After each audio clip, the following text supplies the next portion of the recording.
আমি একজন হতভাগী, পরিস্থিতির শিকার হয়ে বাচ্চা রেখে গেলাম। দয়া করে কেউ নিয়ে যাবেন। দিনাজপুর মেডিকেল কলেজ হাসপাতালের ৫ম তলার শিশু ওয়ার্ডে সম্প্রতি এক নবজাতক শিশুকে এই ধরনের চিরকুট সহ রেখে যায় কেউ। এ ঘটনার পর সারা দেশের মানুষের মন কেঁদে উঠে। মাত্র কদিন আগে পৃথিবীর আলো দেখা সেই কোমলমতি শিশুটির জন্য। সে কষ্ট হয়তো ছুঁয়ে গিয়েছিল বিএনপির ভারপ্রাপ্ত চেয়ারম্যান তারেক রহমানকেও। তিনি দ্রুততার সঙ্গে নবজাতক শিশুটির জন্য উপহার হিসেবে পোশাক ও নগদ কিছু অর্থ পাঠানোর ব্যবস্থা করেন। বৃহস্পতিবার সন্ধ্যায় হাসপাতালের ৫ম তলায় শিশু ওয়ার্ডের শয্যায় এক নবজাতক কন্যা সন্তানকে একটি চিরকুট সহ পাওয়া যায়। তার শয্যার পাশে একটি বাজারের ব্যাগে একটি চিরকুট পাওয়া গিয়েছিল।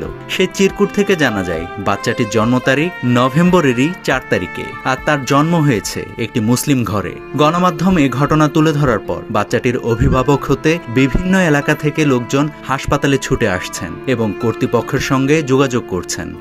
এদিকে এই সংবাদ প্রকাশের পরপরই বিএনপির ভারপ্রাপ্ত চেয়ারম্যান তারেক রহমানের পরামর্শে গঠিত নিপীড়িত নারী ও শিশু আইন এবং স্বাস্থ্য সহায়তা সেলের সদস্যরা শিশুটিকে দেখতে দিনাজপুর মেডিকেল কলেজ হাসপাতালে ছুটে যান। এ সময় তারা শিশুটির চিকিৎসা সংক্রান্ত যে কোনো প্রয়োজনে পাশে থাকার আশ্বাস দেন। এ সময় সহায়তা সেলের কেন্দ্রীয় সমন্বয়কারী ও বিএনপির স্বাস্থ্য বিষয়ক সম্পাদক ডাক্তার মোহাম্মদ রফিকুল ইসলাম, দিনাজপুর মেডিকেল কলেজের অধ্যক্ষ অধ্যাপক ডাক্তার শেখ সাদেক আলী এবং হাসপাতালের পরিচালক ডাক্তার ফজলুর রহমানের সঙ্গে যোগাযোগ করেন। তিনি নবজাতকের চিকিৎসা ও নিরাপত্তা নিশ্চিত করতে প্রয়োজনীয় সব ব্যবস্থা গ্রহণের অনুরোধ জানান। পাশাপাশি বিএনপির ভারপ্রাপ্ত চেয়ারম্যান তারেক রহমানের পক্ষ থেকে তিনি চিকিৎসক ও সংশ্লিষ্ট সবাইকে আন্তরিক ধন্যবাদ ও কৃতজ্ঞতা জ্ঞাপন করেন।